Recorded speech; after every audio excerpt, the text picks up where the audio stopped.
Hello दोस्तों, कैसे हैं आप। दोस्तों मैं हिमांशु मिश्रा एक बार फिर से हाजिर हुआ हूं मिश्रा एजुकेशन पर। और आज हम लोग आगे बढ़ेंगे जीआईसी लेक्चरर की प्रिपरेशन में फिजिक्स सब्जेक्ट के लिए।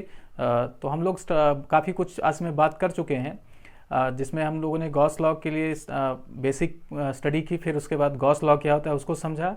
आज हम लोग को देखना है गॉस लॉ की एप्लीकेशन, जिससे हमें क्वेश्चंस मिलने वाले हैं, वो आज का टॉपिक होने वाला है। तो जो लोग आज इस चैनल को पहली बार देख रहे हैं उनसे मेरा रिक्वेस्ट है कि वो पहले के वीडियोस को ज़रा एक बार देख लें, ताकि उनको आसानी होगी चीज़ों को समझने में। तो गॉस लॉ के जो एप्लीकेशन होते हैं, मेनली क्वेश्चन हमारे गॉस इसी से बनने वाले हैं। तो हम इसको ज़रा ध्यान से देखेंगे और इस पर डिस्कस करेंगे कि क्वेश्चंस कैसे बन सकते हैं। हम ये भी पॉसिबिलिटीज़ चेक करेंगे कि अगर हम कोई गॉस लॉ का एक जो बुक्स में दी हो एग्जांपल्स दी गई है या एप्लीकेशन दी गई हैं, क्या उसमें क्या पॉसिबिलिटीज़ बनती है कि इस पर क्वेश्चंस कैसे बन सकते हैं। तो जो लोग पहली बार देख रहे हैं उनसे तो ये रिक्वेस्ट है कि वो पहले की वीडियोस देख लें, और चैनल को आप एक बार देख के आपको अच्छा लगे तो वीडियोस को लाइक कर लीजिए और चैनल को सब्सक्राइब कर लीजिए, क्योंकि यहाँ पर पूरा syllabus day by day upload होने वाला है। तो हर रोज़ एक वीडियोस आएगी जिस पर हम लोग डिस्कस करेंगे, फिर हम टॉपिक के एंड में आपको क्वेश्चंस भी देंगे। कुछ क्वेश्चन हम यहाँ खुद डिस्कस करेंगे ऑनलाइन, मतलब ये वीडियो के थ्रू, और कुछ हम आपको शीट अवेलेबल कराएंगे क्वेश्चंस का, जो उस लेवल का होने वाला है जो जीआईसी में आने वाला है। तो ये प्रीवियस ईयर को देख के क्वेश्चन पेपर डिज़ाइन किया जाएगा, जिससे आपको एक क्वेश्चन का लेवल पता लगेगा कि हाँ कैसे क्वेश्चंस आ सकते हैं।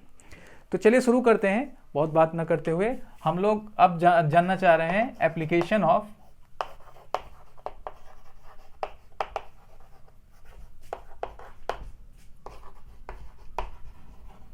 Gauss's law.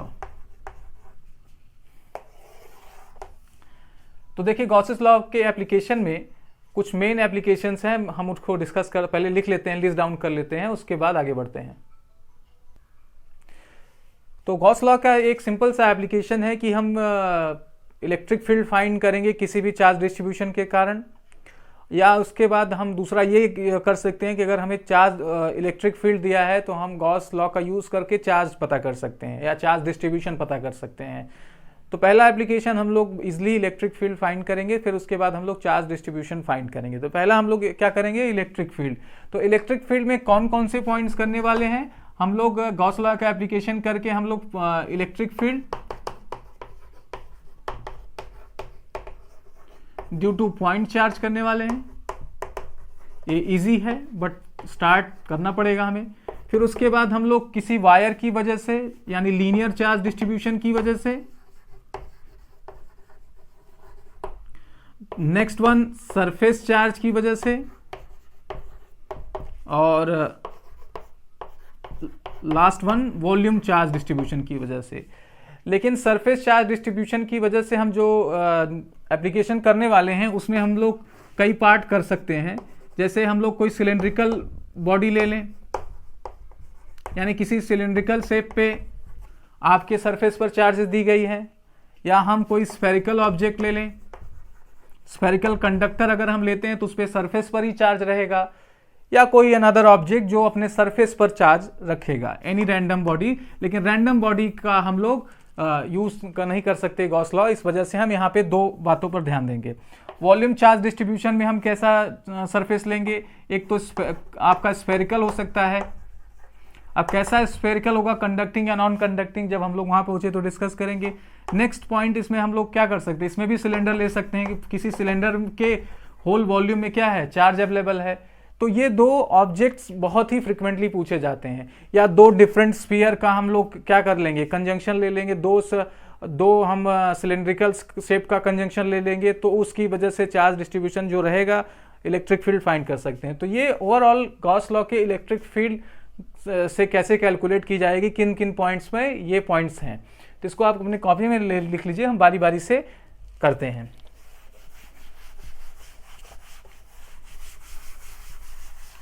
तो सबसे पहले इजी, यानी पहला जो हमारा चार्ज डिस्ट्रीब्यूशन है, चार्ज डिस्ट्रीब्यूशन बोलें या चार्ज बोलें, electric field due two point charge.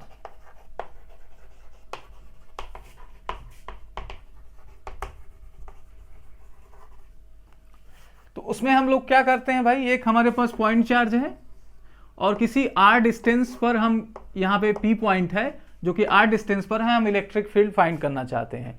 तो हम यूज करेंगे गॉस लॉ।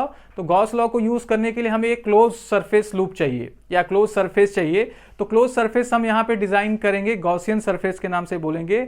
और गॉसियन सरफेस को कुछ इस तरीके से डिजाइन करेंगे कि इसको सेंटर मान के r डिस्टेंस का हम एक स्फीयर ड्रॉ कर लेंगे। तो इस स्फीयर से निकलने वाली जो टोटल नंबर ऑफ फ्लक्स होगी उसको कैलकुलेट कर सकते हैं।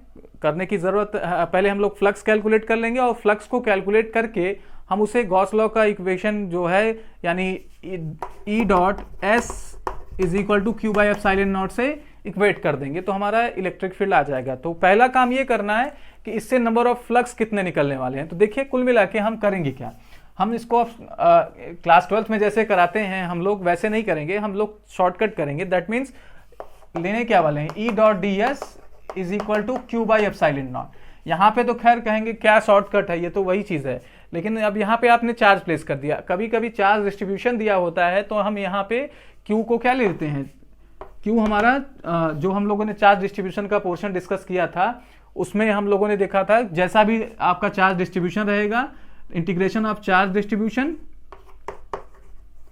Distribution that is rho sigma lambda जैसा भी रहेगा इनटू क्या करने वाले हैं, एरिया वॉल्यूम लेंथ, जिस तरीके का यहाँ पे एरिया और वॉल्यूम और लेंथ, तो वहां से Q आएगा। फिलहाल यहाँ पे Q हमारा एक फिक्स नंबर है या फिक्स चार्ज है तो कोई दिक्कत नहीं, हम इसे Q बाई एप्सिलॉन नॉट रहने देते हैं।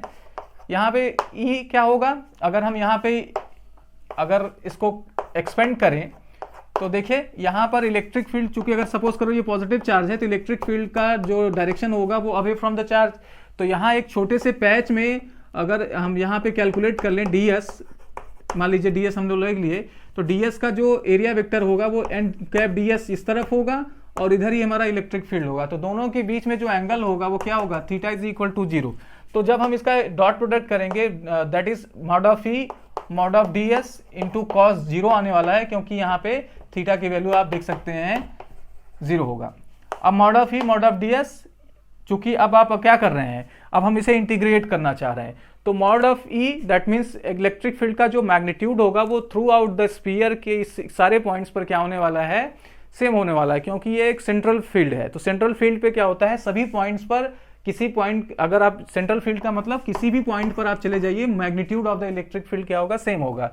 दैट इज वाई ये कह सकते हैं स्फेरिकल सिमेट्री के कारण यहाँ पे मॉड ऑफ ई इंटीग्रेशन से बाहर आ जाएगा, क्योंकि ये कांस्टेंट रहने वाला है। तो इंटीग्रेशन किसका होगा, सिर्फ ds का होगा। दैट मीन्स सरफेस टोटल, ये क्या देने वाला है, टोटल सरफेस एरिया, यानी इस पूरे स्फीयर का क्षेत्रफल, ठीक है। तो वो कितना होगा, ये हमारा 4 पाई आर स्क्वायर होगा। तो यहाँ पे वैल्यू कितनी आ जाएगी, 4 pi r square q by epsilon naught. हमें कैलकुलेट इलेक्ट्रिक फील्ड करना है, तो इलेक्ट्रिक फील्ड क्या होगा, 1/4 pi epsilon naught q by r square. ये तो magnitude of the electric field हो गया। डायरेक्शन क्या होगा, डायरेक्शन चूंकि चार्ज जो है पॉजिटिव है तो अवे फ्रॉम द चार्ज होगा, और रेडियस हमने आर लिया तो रेडियल वेक्टर हम आर कैप ले सकते हैं, यूनिट वेक्टर। तो इसका वेक्टर फॉर्म हो गया।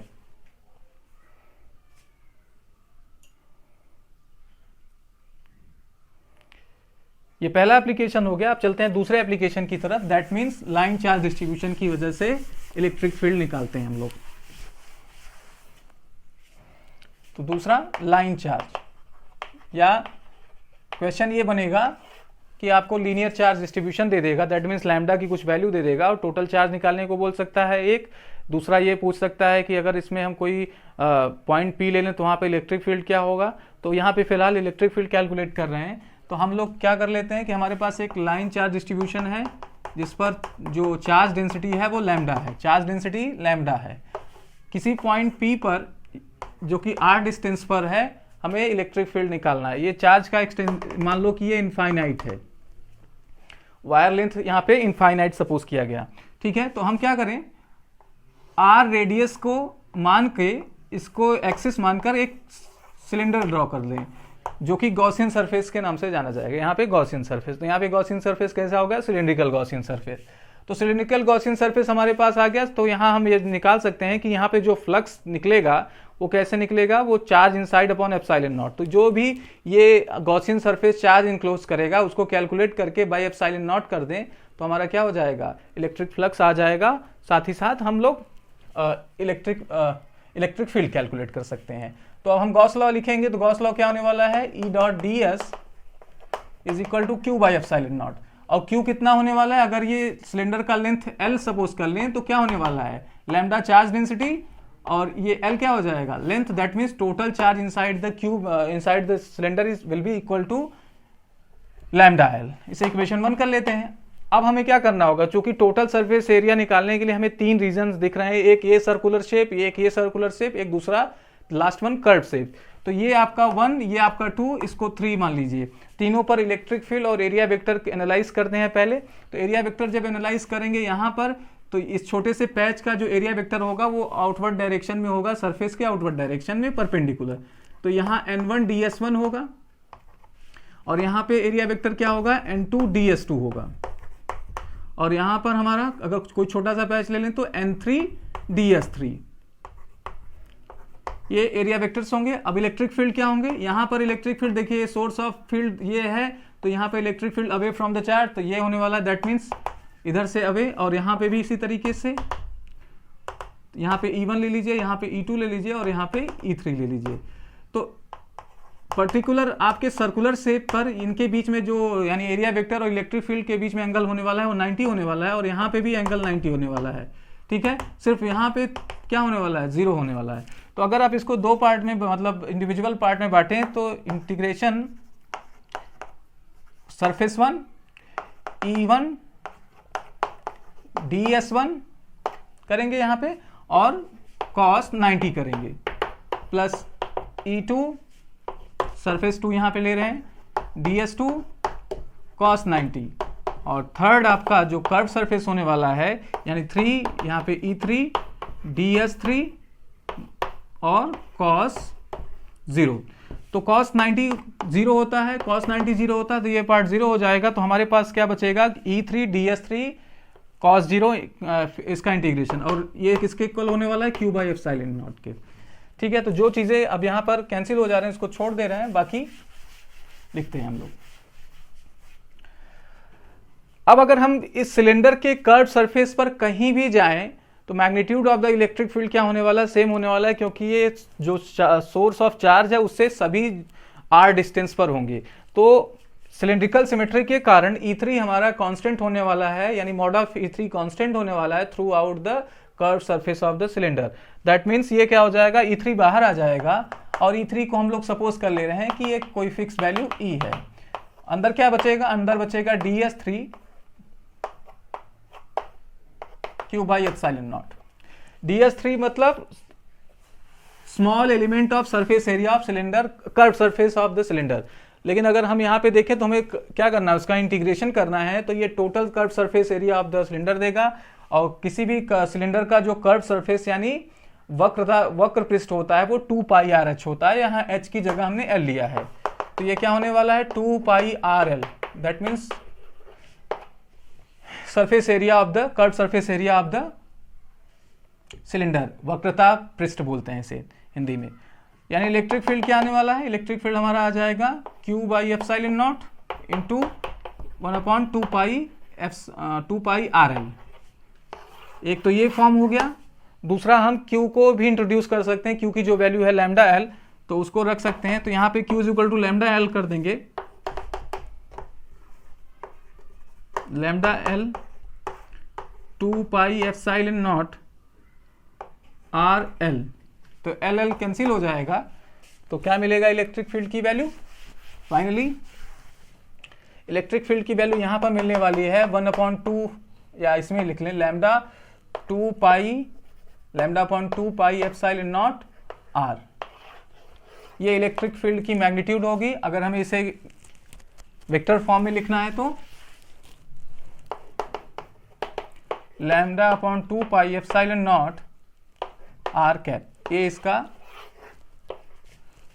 वेक्टोरियल फॉर्म हो गया। तो ये electric field due to the straight wire carrying a charge density lambda हम किसी पॉइंट पे कैलकुलेट कर लिए। ठीक है। अब यहाँ पे इस पे वेरिएशन ग्राफ पूछता है कि ग्राफ कैसा बन रहा है, तो आप इसका वेरिएशन दिखा सकते हैं, क्योंकि अगर आप चार्ज डेंसिटी कांस्टेंट ले लीजिए तो लैम्डा कांस्टेंट हो जाएगा, 2 पाई एप्सिलॉन नॉट कांस्टेंट, तो वेरिएशन आप देख सकते हैं E वर्सेस अपॉन जो E की डिपेंडेंस होती है वो 1/r पे होती है। तो अगर हम इसका ग्राफ खींचें तो क्या होने वाला है, रेक्टेंगुलर हाइपरबोला। इस ग्राफ का नेचर यहाँ पे अगर E और यहाँ पे R रख दें तो ये रेक्टेंगुलर हाइपरबोला रखेगा नेचर।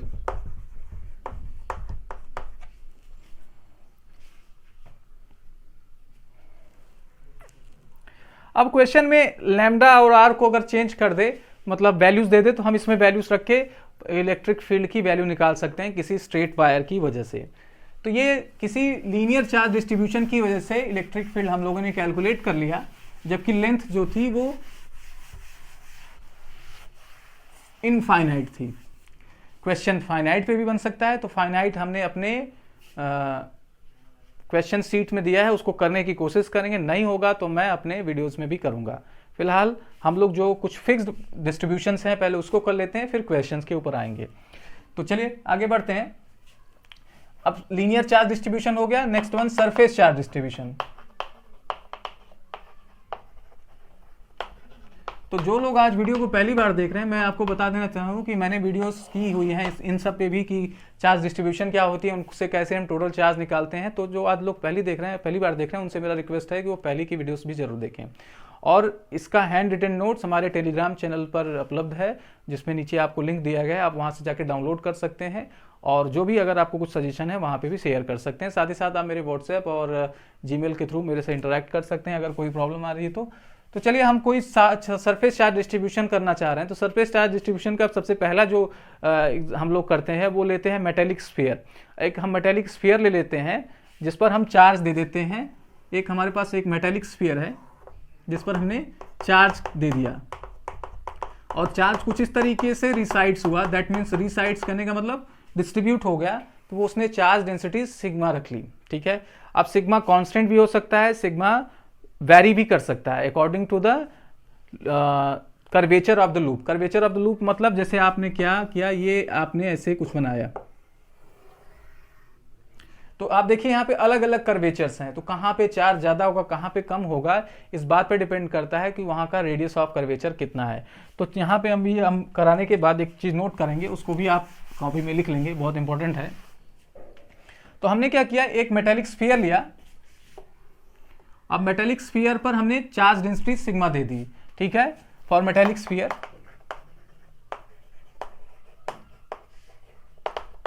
दैट मीन्स हमारा कोई धातु का गोला है जिस पर charge density having charge density sigma, having surface charge density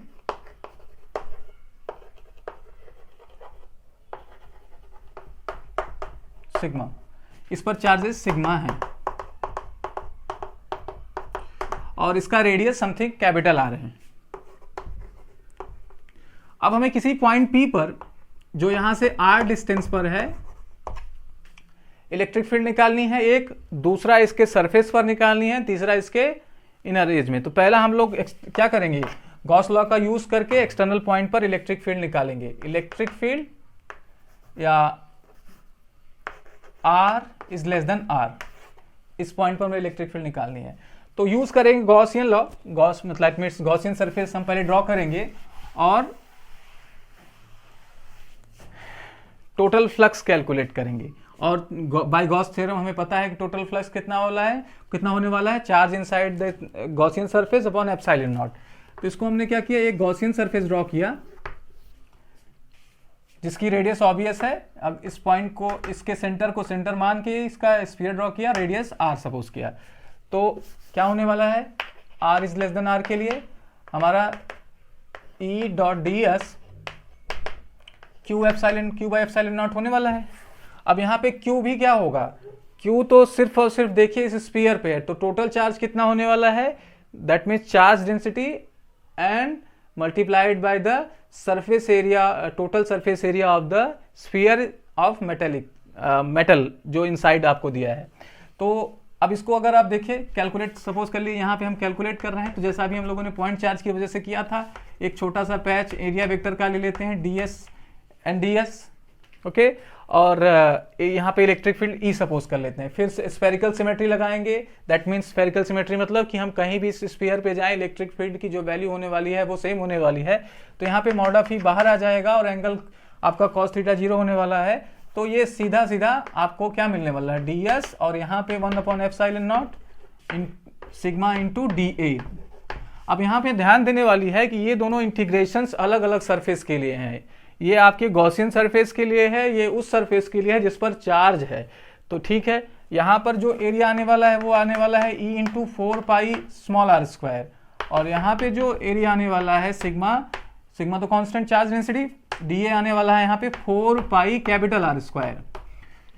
4π से कैंसिल हो गया, तो E इज इक्वल टू क्या बचेगा हमारे पास, E इज इक्वल टू बचेगा सिग्मा R² अपॉन ε0 R²।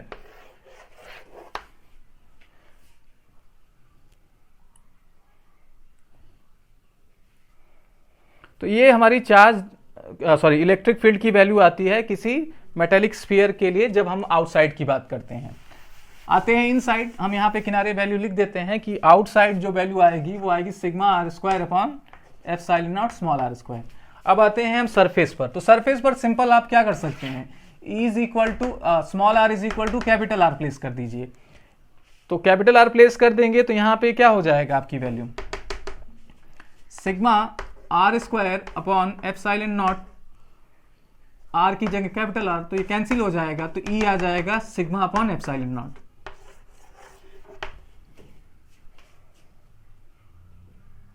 तो सरफेस पर जो इलेक्ट्रिक फील्ड आने वाली है इस मेटेलिक स्फीयर के, वो आने वाली है सिग्मा अपॉन ε0।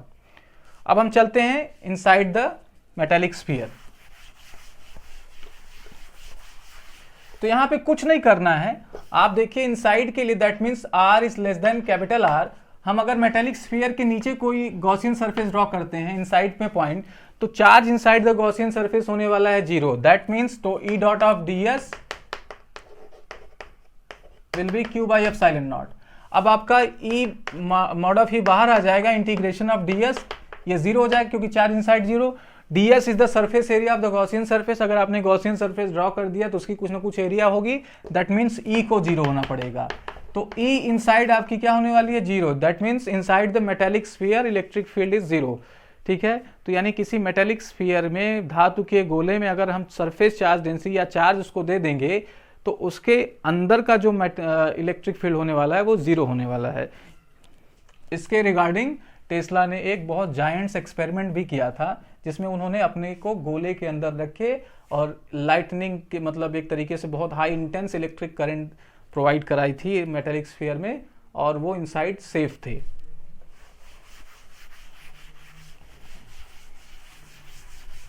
तो अगर हम तीनों रीजन के इलेक्ट्रिक फील्ड की बात करें और देखें कि क्या नेचर आ रहा है, तो E आउट देखिए आपका कितना आ रहा है, that means outside the sphere sigma R² upon ε0 small r²। E surface में हमारा सिग्मा अपॉन ε0 हो गया। और अगर हम सरफेस वहां पे आते हैं एक्सटर्नल पॉइंट पे तो 0 हो गया। तो इलेक्ट्रिक फील्ड वर्सेज अगर हम R ग्राफ खींचे तो क्या मिलने वाला है, mod of E upon mod of R। जब तक हम क्या करेंगे, अंदर रहेंगे स्फीयर में, दैट मींस जब तक हम कैपिटल R तक नहीं पहुंचते तब तक हमारी इलेक्ट्रिक फील्ड की वैल्यू 0। लेकिन जैसे ही हम क्या पहुंचेंगे, सरफेस पे पहुंचेंगे, तो वैल्यू पहुंच जाएगी सिग्मा अपॉन ε0 की। और फिर सरफेस से आगे की तरफ यानी अवे फ्रॉम द सेंटर चलेंगे, तब उसका वेरिएशन क्या होने वाला है, 1/r² से। तो यहाँ पे फिर इलेक्ट्रिक फील्ड का वेरिएशन ऐसे होने वाला है। तो ये किसी मेटेलिक स्फीयर की इलेक्ट्रिक फील्ड का E वर्सेस R ग्राफ है, जिसे आप अपनी कॉपी में नोट कर सकते हैं। चूंकि 1/r² है तो इसको थोड़ा सा नीचे से बनाना चाहिए ऐसे।